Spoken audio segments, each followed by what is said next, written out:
Konnichiwa, and welcome to the Samurai Way, the podcast where we dive into the wisdom of the samurai, the art of Japanese living, and the philosophies that help us live with purpose and perseverance. I'm Lori Sagawa, and whether you're here to explore Bushido, uncover the meaning of Ikigai, or just looking for a little extra gambaru, never give up spirit in your daily life, you're in the right place. So grab a cup of tea, get comfortable, and let's walk this path together. Are you ready? Let's begin. Konnichiwa, minasan. I'm Lori Sagawa, and thank you so much for joining the Samurai Way podcast.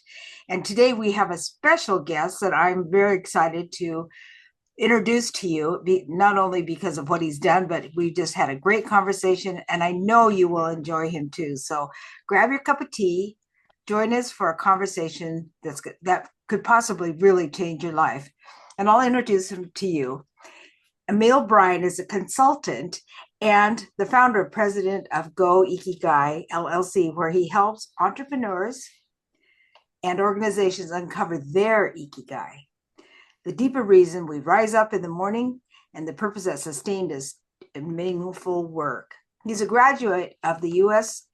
Air Force Academy, and he spent decades in military leadership, earning recognition as a top instructor at the Air Force Squadron School, Officer School, and leading the units in the U.S. and abroad. Rooted in values that strongly echo Bushido, discipline, service, courage, and honor, Emille's post-military career has included working with Fortune 500 firms and advising high-growth companies,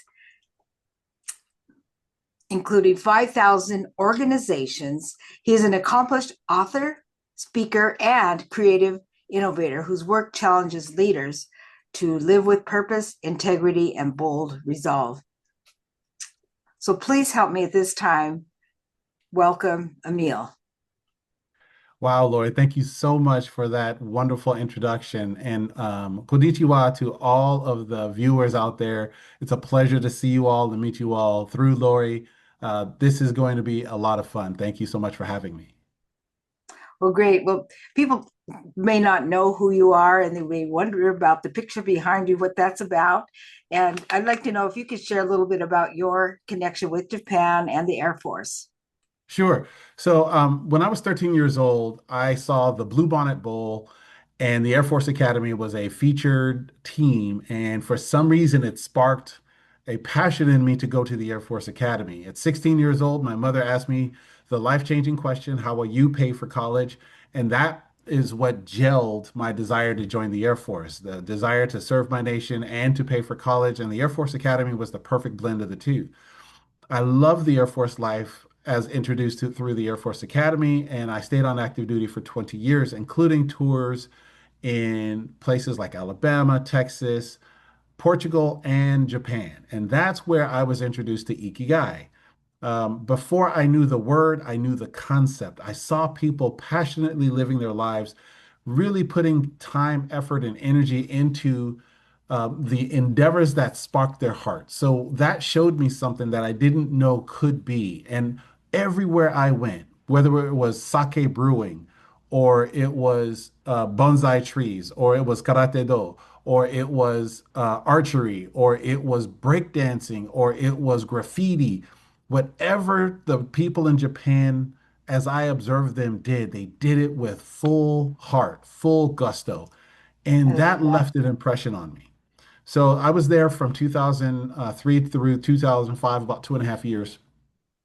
And when I came back to the States and left the Air Force in 2012, I wrote a book called Start with a Sparkle that is how I discovered my Ikigai.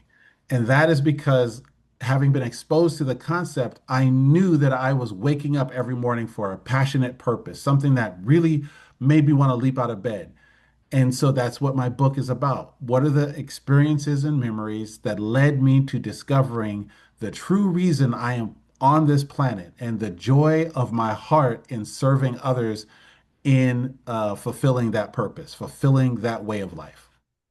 Oh, I love that. I love your phrase, passionate purpose. That's great because many people don't have that, but they can find it. It's never too late, and you know you could even have more than one ikigai because, as you Absolutely. know, yeah, and your children were probably your ikigai. And can you share a little about what you shared with me about being in the dojo? Sure. So while we were in Japan, as a family, my two children and my their mother at the time, my wife at the time, and myself, we went to a dojo that was near Yokota Air Base, Japan. And the sensei of that dojo was Grand National Champion multiple times over, heavyweight division. So he was a strong, really built, powerfully built man. And he was also joyfully disciplined. So it wasn't that he was like a harsh, overseer type of teacher. He was someone who took great pleasure in seeing us discover our version of karate. So he let us adapt the movements to our bodies and our culture. So I was more boxing focused. He let me adapt boxing movements into my karate expression. And because of that, I had this unique but beautiful um, art that I learned. I didn't stay there as long as I wanted to. We were only in Japan 2.5 years, and we stayed in the dojo for about 6 months of that time. But what it showed me was Ikigai is not rigid. It's passionate, it's purposeful, but it's also flexible and fluid. It allows one to find ways to interact with others so that they can show their spark of life the same way you're showing yours. And he was absolutely a drill sergeant. He was very hard and he walked us into the dojo. We had to come in and greet everyone a certain way. We had to clean the dojo a certain way. But when it came to the art, and the science of karate, he let us personalize it. And yet we were disciplined, we were focused, and we were um, really, really engaged students. So there was just really no downside to the time I spent in the dojo right outside of Tokyo. That's beautiful. That must have been quite an experience. Probably different than what you would experience in the States. I think so. Mhm. I have friends, and I started taking karate when I was 13 years old. That was, or 12 years old when it was my first exposure to formal karate lessons. Before that, it was kung fu movies and play fighting with my friends out in the street, in the yard, in the park. But what I really began to understand was that there was a way of life associated with it, and that way of life was something that I think led me to the Air Force because the Bushido code is something that we practice in my dojo at 12 and in my dojo when I was stationed in Japan. And while I was stationed in Japan, we were known as the Samurai Warriors, and we had associated units that were called the Kensai Warriors. So we had adopted the Bushido code as something that would sort of bind us to the culture, bind us to our mission, bind us back into the Air Force. So I got really familiar with it from multiple dimensions, seeing it in real Mhm. time in Japan, living it as a military member, and then even as a young boy, in adolescence, going through karate, I saw it over and over again. So for me, Ikigai has been a thread that I've seen throughout my life, but I didn't have a name for it until I wrote my book in 2014. Wow, that's amazing. That is great. And did you love the food? My gosh. Oh, so we ate well in Japan. And the thing is, the Japanese don't do heavy meals. They don't do big meals like Americans with big portions and that sort of stuff. So every bite has its own purpose, right? Each Mhm. bite serves to satisfy the palate as well as the stomach. And so by eating less but having high flavor and really beautifully prepared meals, I found that I didn't need to eat as much, but I felt so satisfied. And so the cuisine in Japan was deeply enriching for me and my family because we ate less food portion wise, but the quality and the taste was just phenomenal. And so the It, brain said, I'm full well before the stomach. mm. Well, there is saying phrase is hati harabu, I think it is something like Hmm. that. You only eat until you're about 80% full, Right. and more than that is unnecessary. just always be a little bit hungry so you can enjoy the next meal or the next snack or whatever. It's something I probably need to practice more, to be honest with you, I Lori. think most Americans do, especially this is another side story, and then I'll go on to the questions. When we had Japanese foreign exchange students, we thought that they might, well, they kind of talked about it. We talked about going to a buffet. And when we went there, people pile their plates and their eyes were like, as big as golf balls because people don't eat like that in Japan, and they just couldn't believe it. And I thought, it's really funny. So, Emille, let's go on to the points we'd like to cover. What is it to discover, recover, and or uncover your ikigai? Sure. So the name of my company is Go Ikigai LLC, and that's directly from Japan. So the chess game Go is double Yes. entendre. Of course, it's about strategy, but it's also about forward movement, right? So I always want people to see forward movement toward their Ikigai, and that means that you have to know it. So when I did my research for my book, one of the things I learned about Ikigai is if you do not know why you would want to leap out of bed every morning, then your Ikigai is discovering that reason. And so by knowing that, you can help people really hone in on sort of the reasons why they do things. It helps them shape and guide their decisions. Ikigai becomes a beautiful North Star. So the name of the company, Go Ikigai LLC, allows me to stay centered on what I know I can do. And one of the things that I do really well with people is I help them uncover, recover, or discover their ikigai. So each of those words has very specific meaning. When you uncover something, that means you know it's there, but it's got layers of what I call crud on top of it. So crud could be family commitments, it could be religious commitments, it could be distractions, it could be all the things that life throws at you that will eventually sort of layer over your ikigai. So we want to uncover that and take those layers away. The other thing that I ask people to do is recover their ikigai, which is a different way of seeing ikigai. It means not only do I know where it is, but I need to kind of go rescue it. I know I should be doing more with that as my core, as my center, and yet I don't. So that next step is to pull that ikigai out of all that morass. So uncover the layers, or you know it's where it is, but the recover is let me go grab it. Let me actively pull it back into the center of my life. And then discover is I didn't know what I was Mm. supposed to be doing with my time, energy, and effort. And those are the things that I talk about in my book. There are four things that I help people with when I do one-on-one work. And those four things are time, energy, attention, and money. If you know where those are going, I can tell you what your ikigai is. And so when I frame people around their team, right? Time, energy, attention, and money. When I frame people around their team, we find a discovery of purpose that they may not have known because I said, look at where your time's going. Look at where your attention's going. Look where your energy's going. Look where your money's going. That discovery process can also illuminate ikigai. So those three verbs really help me help others put ikigai at the center of a bullseye that I call their life's purpose or their bullseye ikigai.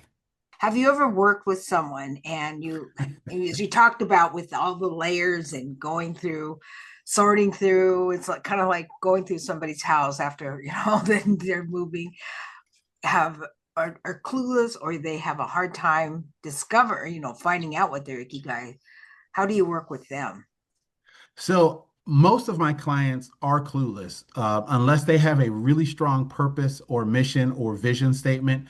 They're clueless, and the reason why they're clueless isn't because they're without a goal. It's because they think that a little bit of work results in that effort. So you've probably seen that kind of very basic Venn diagram. I am no fan of that because it Give me the mind. simplifies ikigai, and I'm not here for that. What I want people to do is do a really thorough examination of themselves and their business. What I ask, especially individual clients to do, is look at their most intense experiences and memories. What happens in those moments is we tend to default to certain behaviors that are comforting. So, Mm-hmm. what I say is, if you look at enough intense experiences and memories, and you look at how you defaulted to certain behaviors, that's probably your ikigai. That's when you have no pretense, no fabricated personality. You are the raw, real you. And in that, you're probably going to see who you really are. Most people don't do that examination, and therefore, they often find themselves clueless. And the things that they thought they wanted, they've worked out great. They're lawyers, they're doctors, they're engineers, they're entrepreneurs. They maybe made their first $1 million, but their heart is still empty. And that's because they didn't do this really difficult examination to find out what makes me want to leap out of bed every morning. Your children may ask you to leap out of bed every morning because you're responsible for feeding them and taking care of them. But is that the real reason you were placed here? That is a phase of life. In my book, Start with a Sparkle, the subtitle is Passion, Path, Pinnacle. And what I teach is that you may have multiple pinnacles in your life where you are clear, you understand why you're here. You're clear, you understand what drives you to wake up every morning and leap out of bed and go do the thing.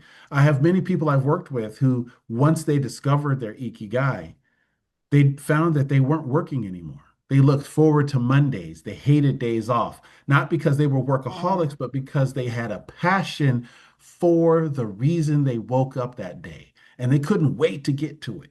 So to me, people who don't have that are often missing a process by which they can escape the daily drudgery. They can escape the trap that they got in where they said, oh, I'm doing the thing I was told to do by my family, by my culture, by my religion.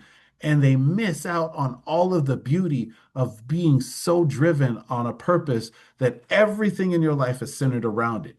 Me personally, now that I know my ikigai every day, I can't help but find ways to express it that do exactly what I know I was put here to do.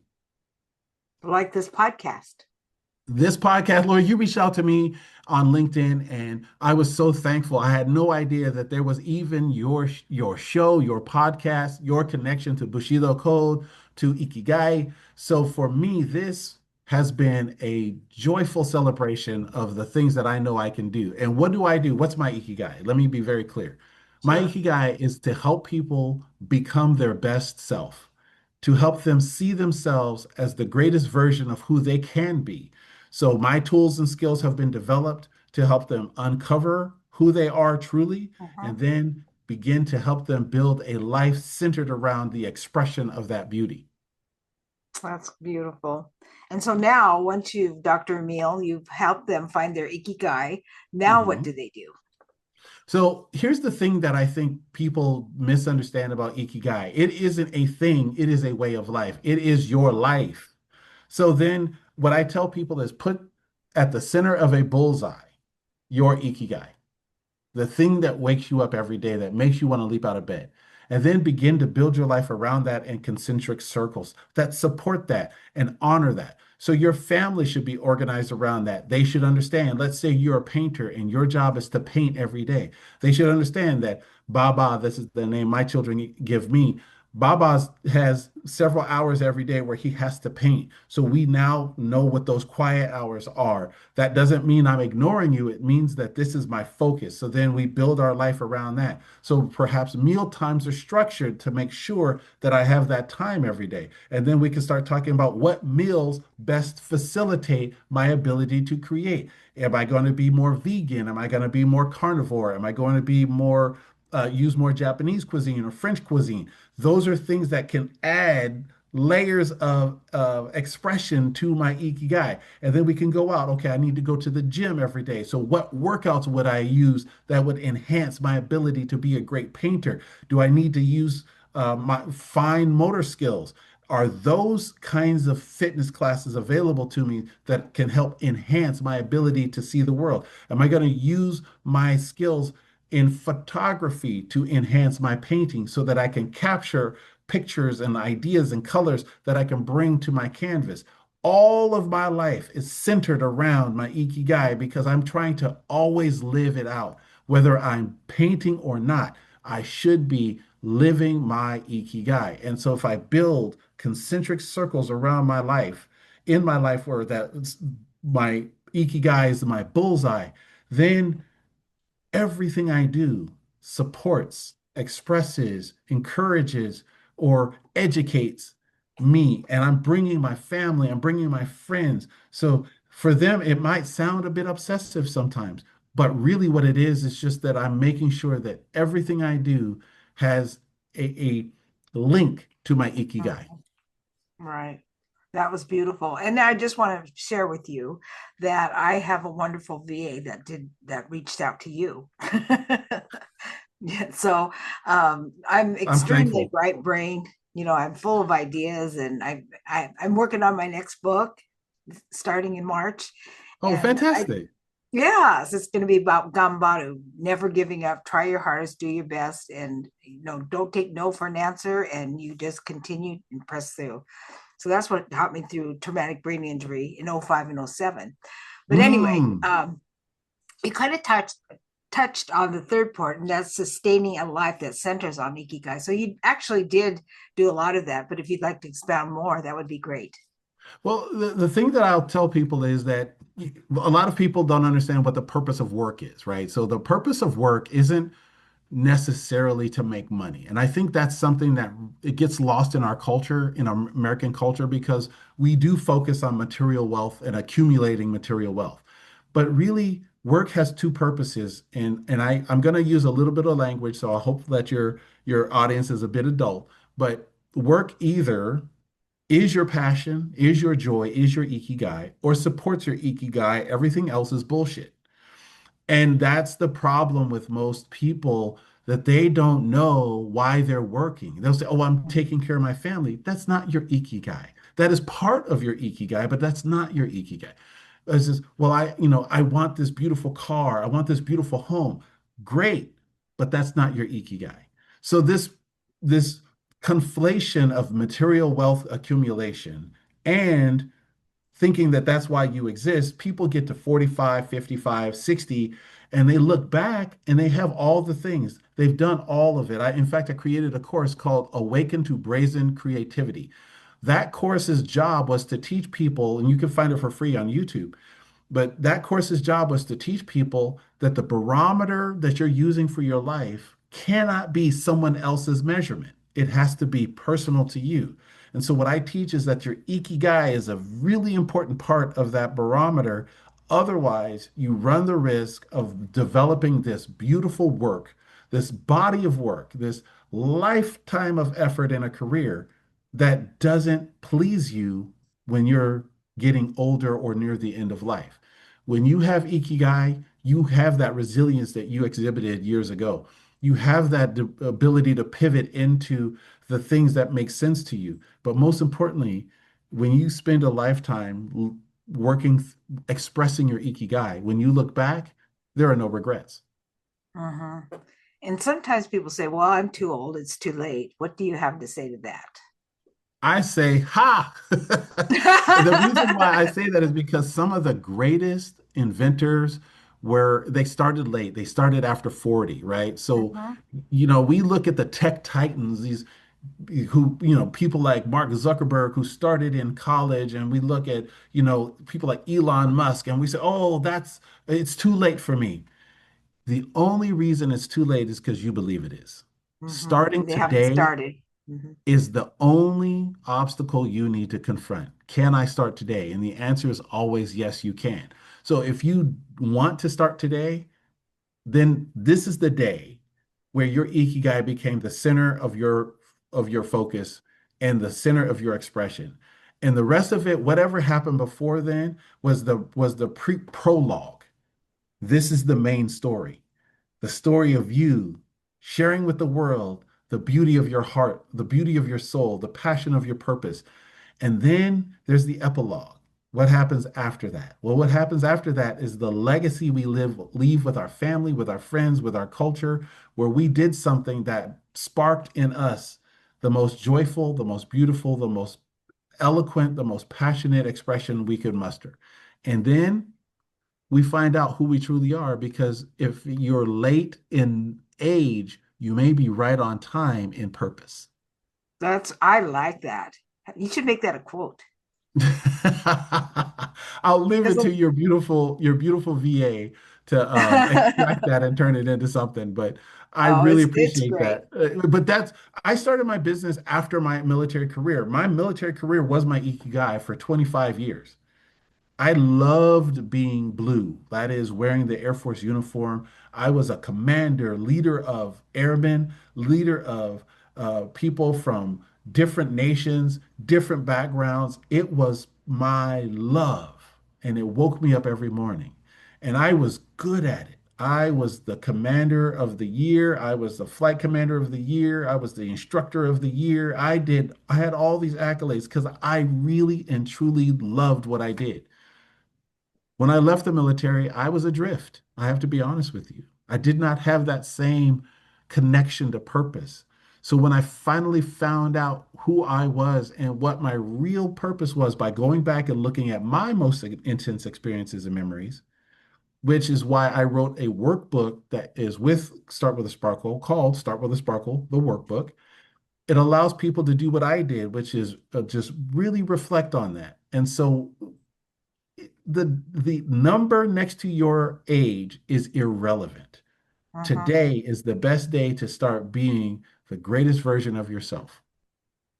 Yep, today's the best day of your life, because um, I've met people that were pretty old and they started their Ikigai. For instance, I worked with an attorney and he was great. He was really great, but he's so dedicated to his mother. But when his mother passed away, he married the love of his life in his 70s. Oh, And it was beautiful. beautiful. Yes, it was. It was like just like these little teenagers talking. And it was really fun. And he was just waiting until, because he's honoring his mother and he lived, he took care of her. But then when she passed away, it was his time to find his, to work out his ikigai and marry the love of his life, which was very sweet.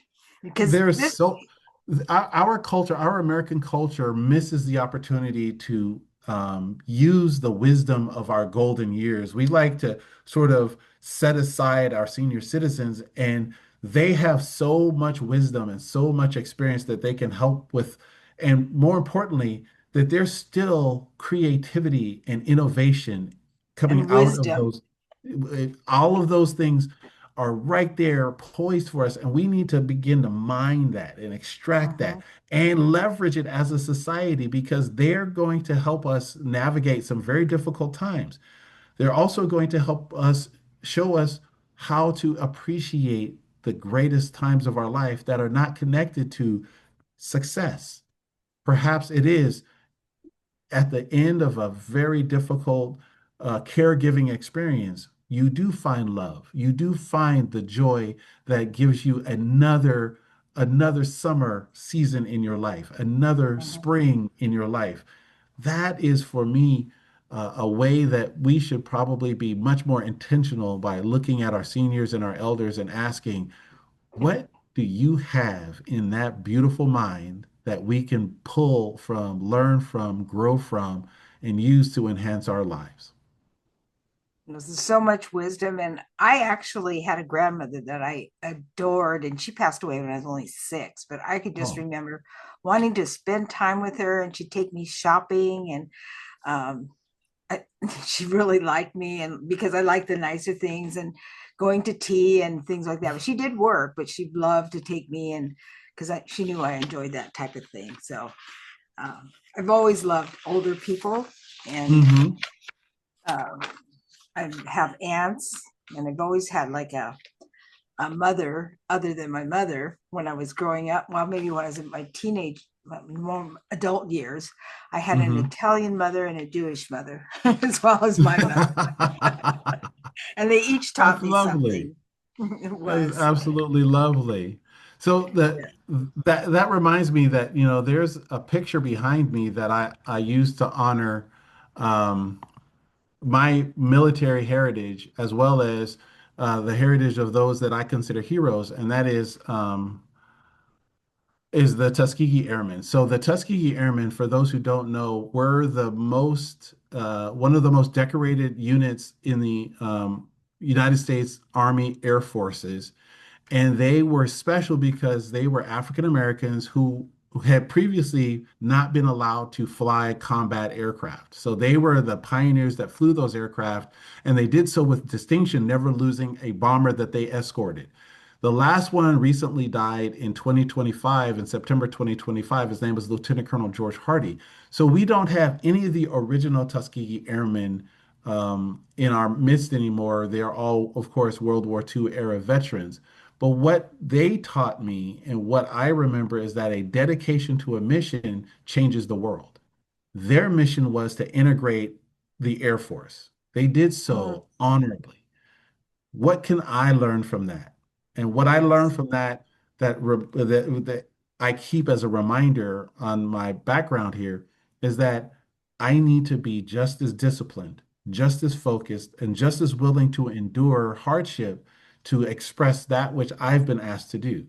So for me, it is a reminder that my ikigai is not negotiable. Just like for them, their mission to not only serve the nation, not only protect the pilots, the bombers they were escorting, but also to show the nation that investing in African Americans was well worth every price that we were willing to pay in order to bring their service to bear against any enemy, foreign or domestic. That's beautiful. I my mom used to talk about them, and she just, Beautiful, wonderful, wonderful. yes, it was wonderful. It was wonderful. And so, Emile, is there something you'd like to share with the audience before we wrap this conversation up, like a piece of advice or? For sure. To me, there's no greater way for a person to be great in their own eyes than by finding, as we like to say, discovering, recovering, or uncovering their ikigai, and then placing it at the center of their being and the center of their day's effort. That is Mhm. not always easy. And I'm not the only person out here who's encouraging others to do this. So it doesn't matter if you go through me or in other means, but I really want your listeners and those who are within the sound of my voice to truly consider, am I leaping out of bed every day? And if the answer is no, then take some time and look inward and ask why not. Because the chase for money is a distraction. The chase Mhm. for fame is a distraction. Glory is a distraction. There's something truly remarkable about you that this world needs. And when you express it consistently, you add color, beauty, joy, brilliance to a world that always needs it. So if you're not there yet, it's okay. Your ikigai is to discover your ikigai. And if you do know it, put it at the center of your being and make it work for everyone around you. Well, thank you so much, Emile. I have enjoyed this conversation, and I hope it's not the last that we have because you know, I didn't share much with you about it, but I know because of the World War II and what my parents went through, and Hmm. know a lot about the people, the men that volunteered to fight out of those camps. There was like about 30,000 of them, and they were highly decorated as well. And next month we'll be talking a little bit more about them because they were honorable men that just would not give up. That was their motto: go for broke. They would not give up. So Yeah, to that was the call, 442nd Regimental right, Combat Team, and they that's were the right. most decorated unit in America in World War II. And that's because they said that there was nothing they wouldn't do to serve and protect the nation they loved and show the nation they loved that they were just as honorable, just as committed as citizens as anyone else. And they did Mhm. more than their part to do just that. And the woman that made it happen was Eleanor, because FDR did, and most of the people in the military did not want the Japanese, but she said, they want to fight, let them. And she would visit the camps too. So I think a lot of Eleanor. She really was a woman of principles. She really stuck. Absolutely. And she was one of the main catalysts behind the Tuskegee Airmen as well. So Oh, well, she that's was great to she know. was out there really stomping for equality from her position as First Lady, and I have nothing but respect for her as well. She has great quotes too. Yeah, she does. Okay, and so thank you so much, everyone, for listening. It's been a wonderful time, and out of this, I get to enjoy these great conversations, and I hope you do too. So, to close, Emille Bryant is the founder of Go Ikigai LLC and a lifelong student of purpose driven leadership, as you have heard and seen. Drawing from decades of military command and teaching, his work reflects deeply aligned with Bushido discipline, service, courage, and honor. And through consulting, writing, and creative work, he helps leaders rediscover their ikigai and lead with clarity, integrity, and resolve. So you can learn more about Emille's work and writing too at goikigai.com. So you'll also see the information in the description with our podcast. So I want to thank all of you for this time that you spent with us. And please like, subscribe, share, and even write a review. That would be great. So thank you so much. And I hope to see you again. It's so much fun, and we're gaining traction, and we've hit over 100,000 downloads, and we're gonna share that. Wow, We're gonna share fantastic. that, and I hope this helps you bump that number up, that we can double that number as soon as possible. But thank you for having me, Lori. It has been truly yes, a joy. And yes, I will come back whenever you call. okay, and you will be invited to that celebration. It's going to be in February, um, because the first 100,000, 50,000 took a long time, and then after that, we were involved with other platforms and got the 100, and now we're getting 20 plus a month. So it's Wow. very exciting. Yes, it's not just me; it's all of you listeners that are sharing this, because it says that you listeners are sharing it with other people, so that really helps us. And thank you so much. And thank you, Emille. It's been a pleasure having you. You're welcome. Thank you so much. And Arigato gozaimasu. yes, doi tashimashite, you're welcome. So that's a wrap. And I'll say goodbye for now. Mata ne. Mata ne. And that's a wrap for today's episode, The Samurai Way. I hope you found a little inspiration, a new perspective, or just something to reflect upon as you go about your day. Now remember, the samurai spirit isn't just about history. It's about how you show up, face challenges, and live with purpose. Whether it's Ikigai guiding your path or a little extra Gambaru pushing you forward, keep walking strong. So if you enjoyed this episode, be sure to subscribe, share, or leave a review. It really helps. And if you've got some thoughts, questions, or you just want to connect, just contact me. So until next time, stay focused, stay determined, and keep living with purpose. Mata ne.